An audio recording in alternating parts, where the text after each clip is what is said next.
You're probably wondering, as much as I was, is what is happening with the airline industry? Like, how are airline companies staying in business? So I decided to look into this a bit more, and what I found out is that airline companies are only running at 5% capacity. That means if they would normally have 200 people on a plane, right now they would only have 10 people on the entire plane. And on top of this, every airline is grounding thousands of planes. And what are they doing with them? Well, they're throwing them in the desert. They're just storing all of their planes that they're not using in the desert. That's insane. But it's not all bad news. Recently, the federal government and the airlines came to an agreement that could possibly save the airline industry all together. So today what I'm going to do is I'm going to share with you what the federal government and the airlines agreed to and what it means to you as an investor. Is it a good time to buy? Is it a good time to sell? How can you make the most money?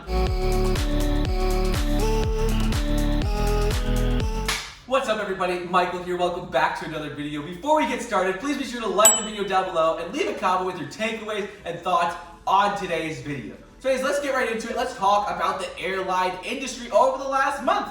It's pretty complicated, so I'm just going to keep it fairly simple. So basically, over the last month, the airline industry stocks have dropped nearly 60-70% from all-time highs earlier in the year. And this is because of the coronavirus, the stay-at-home orders. People are just not flying. Airline companies are only running at 5% capacity. That means if they normally would have 100 people on a plane, there's only 5 people on that plane. So where does the federal government come into this? Well, the federal government recently agreed upon a deal with the airline industry companies. This all goes back to the CARES Act, which was passed on the 27th of March. And in the CARES Act, they put aside a bunch of money for the airline industry. They said like $25 billion for grants and $25 billion for loans. So they set aside just a boatload of money for the airline industry companies, knowing that they're going to be struggling. So recently though, they agreed to some terms on the deals which caused airline stocks to go up nearly 8% on Thursday and Friday this past week. So what did they agree on? Well, the federal government made deals with American Airlines, Delta Airlines, Southwest, with all the major U.S. airlines. And what did they agree upon? Well, they agreed on how much each company will be getting in grants or in loans, and they agreed upon something very specific that I want to go over. And this is something called warrants. And warrants are when you are given the right to buy a stock in the future at an agreed upon price. So essentially what the federal government did is they're giving a ton of money to the airline industry stocks to keep them afloat, help them stay in business. But the airlines have to give them warrants, which means that the federal government can purchase these company stocks later on in the future. And what does this mean as an investor? What does this mean? Well, this means that right now, let's say Delta Airlines is at $25. Within the time period of the grant, you could set it for however many years you want. That means that the United States government could buy Delta Airlines stock for $25. And remember, Delta was up at $60 recently. So this means that if in 3 years Delta's back up at $60, the US government can purchase its stock at $25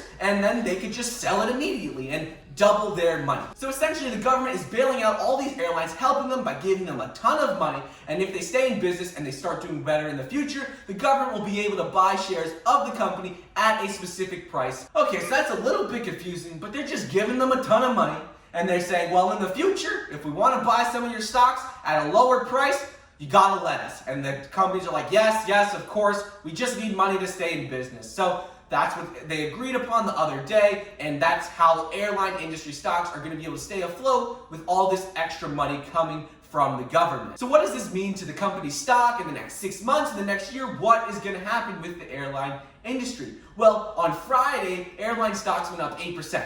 The first reason was because of these warrants and the deal that they came to with the federal government. And the second reason is because of all the positive news in the market. On Friday, there was also news of a new coronavirus treatment drug developed by Gilead Sciences called remdesivir, and it was tested in University of Chicago. So anyways, that's positive news. It's working out well, that drug, so that caused all the stock prices to go up. In addition to this, Donald Trump released guidelines for opening up America again, and he released these on Friday as well. So this gives states and regions a plan for how to open their economies back up. So not only did airline stocks go up because of the deal they came to with the federal government, but they also went up because of this positive news, and the whole market was up 3%. But how does this affect someone who wants to invest today, invest for the long term, who wants to make some money? Well, the way I think about it is just think about it logically.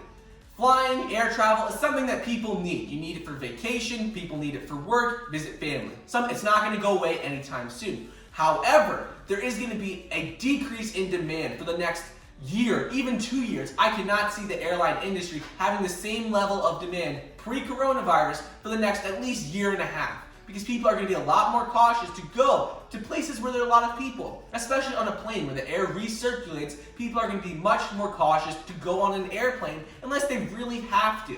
And if they go, they'll be much more cautious. They'll probably be wearing masks, gloves, be much more careful, and not as likely to just fly to fly for the fun of it. So for all the airline companies and their stocks, what this means is essentially, even though they're getting the money from the government, they're going to be struggling the next year, maybe 2 years, just generating the pre-coronavirus revenue. And this is going to have negative effects on the stock. So even though they're getting the money from the government, that's only going to last for so long. For example, with the money they're getting from the government, they're not able to lay off any of their employees. It's part of the deal. They have to keep their employees if they're getting this money. And this runs out, though, in September. So come September, if they're not generating the same amount of money, they're going to be laying off thousands of employees because they're just not doing as much revenue, they're not doing as much business. While I do think that airline stocks are going to grow and they're going to be around for a long time, the things that you have to be aware of are that they're not going to be generating significant revenue for the next year to 2 years, just because of all the fear in the market and everything with the coronavirus. People are not going to be as likely to travel. In addition to this, if you're going to invest in a particular airline stock, you have to be a little wary of which company you're investing in, because we don't know which company is going to come out on top. All of the airline stocks are receiving a lot of government support. So the two biggest airline stocks are Delta and Southwest, United. Those are the big players.